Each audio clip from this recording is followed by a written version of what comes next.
को सजा मिलनी चाहिए, नहीं मिलनी चाहिए? जब ये सरकार उसको बचाने का काम करती है, संरक्षण करती है, सरकार से सवाल होने चाहिए, नहीं होने चाहिए?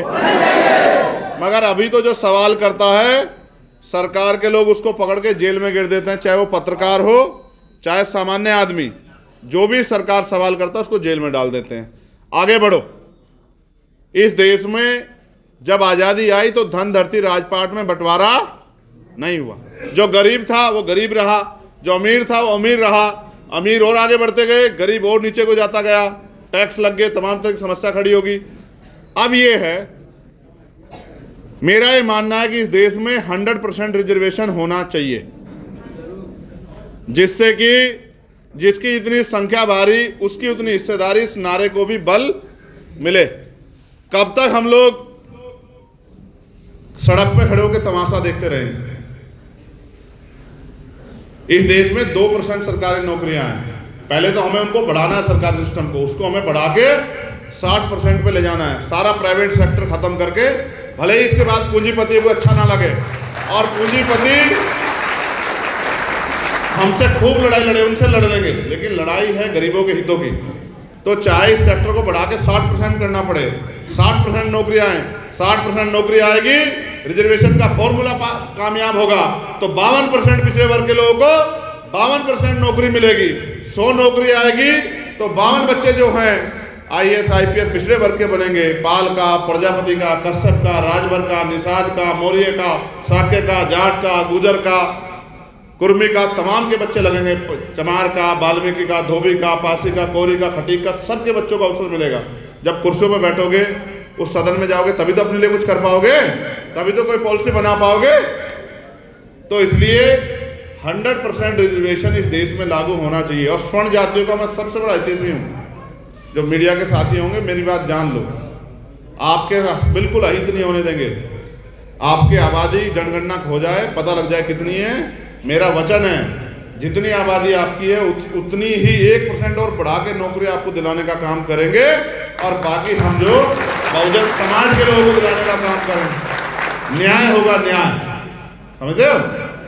जिसकी इतनी संख्या भारी, अगर आपकी आबादी 15% हुई तो मेरा वादा है कि मैं आपको गिनती करा के 16% आरक्षण की व्यवस्था करा के दूंगा। आप याद रखना मेरी।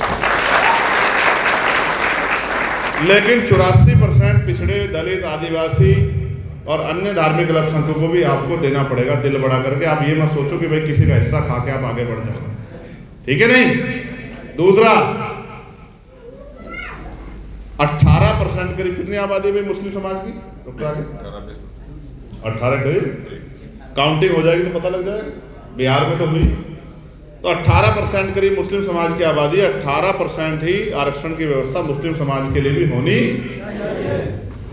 किसानों की फसल की खरीदारी की जिम्मेदारी सरकार को लेनी चाहिए। क्यों? किसान अपने लिए नहीं बोता है, अपने लिए बोएगा तो 1 बीघे में काम चल जाएगा। वो जो 100 बीघे बोता है, इसलिए बोता है कि लोगों के घरों तक भी अनाज पहुंचे। लेकिन जैसे वो बोता है अनाज, कभी प्राकृतिक मार हो जाती, कभी फसल नहीं होती, कभी ओला पड़ जाता है, खड़ी फसल पे बारिश पड़ जाती है, आंधी आ जाती है, और अगर उससे बच जाए तो मुख्यमंत्री की जो सरकारी सांड योजना है, सरकारी सांड योजना के जरिए जो मुख्यमंत्री गरीबों किसानों के खेतों में आवारा पशुओं द्वारा जो नाश करवा रहे हैं, उस योजना के थ्रू जो अन्याय हो रहा है। और मैं बताता हूं, अगर कोई आवारा पशु आपको 5 बार सींग पे उठा के पटक दे तो कोई बात नहीं, लेकिन अगर आपने उसको एक डंडा दिखा दिया तो फिर आपको कोई नहीं बचा सकता मुख्यमंत्री से, फिर आपको जेल जाना ही पड़ेगा। ये है आज उत्तर प्रदेश, समझ रहे हो? आप सड़क पे चल रहे हो, आवारा पशु आपके सामने आ जाए, आपकी जान चली जाए, कोई फर्क नहीं पड़ता। लेकिन अगर आवारा पशु को टक्कर लग गई तो भैया आपको कौन बचाए, ये फिर राम ही जाने, समझ रहे हो? ये हालात हैं ये, और सवाल नहीं कर सकता आदमी।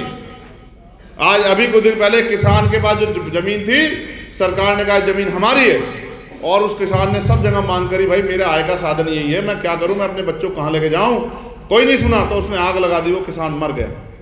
गुर्जर समाज का परिवार था, मवाना के पास का, मेरठ का, उसके परिवार के भाइयों का फोन आया, बच्चों का, कि भैया आपसे उम्मीद है आप आके मदद कराना। मैंने वचन दिया कि मैं ये कार्यक्रम करके आ जाऊँ। मेरे भाइयों ने एक एक पैसा जुटा के कार्यक्रम करा रखा है, उनकी मेहनत का पैसा लगाओ, मैं कार्यक्रम करा के आ जाऊँ, फिर आऊँगा मैं आपके घर और इस लड़ाई को मैं लड़ूँ।